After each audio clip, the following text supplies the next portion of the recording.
Sa mundo ng volleyball, isang team na lang ang pag-asa ng Pilipinas sa AVC Women's Champions League. Yan ay walang iba kundi ang Petrogas Angels. Makaraang malaglag at bigong makaabante ng dalawa na Philippine Reserve of Representatives na Creamline at PLDT. Ang mga detalye sa report ni Matchpoint, Millie Borja.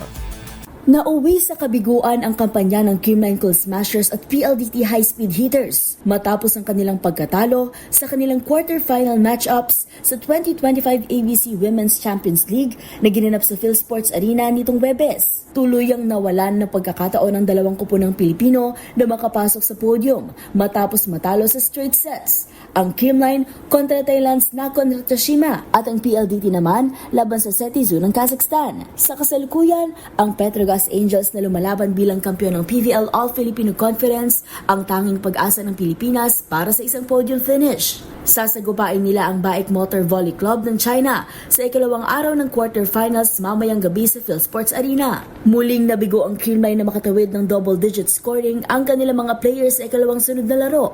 Pinangunahan ng Russian import na si Anastasia Kudryashova ang Creamline na may 9 points at sinundan ni Bernadette Points na may 8. Limitado sa 2 puntos ang American import na si Erica Staunton na siyang naging top scorer nila sa unang laro. Sa ibang laro, hindi rin nakasabay ang PLDT laban sa mas matataas at mas manalakas na blockers ng Setizu.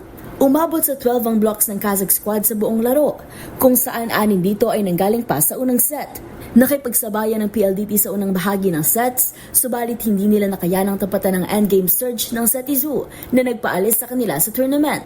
Nanguna si Savvy Davison para sa PLDT na may 13 points at 9 excellent digs. Sinundan ni Wilma Salas na may 11 points.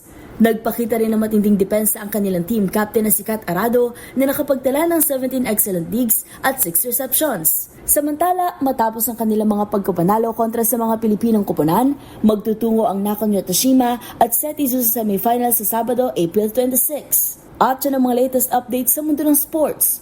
Para sa MBC TV Network News, ito si Millie Borja ng D0H TV, una sa Pilipinas, una sa Pilipino.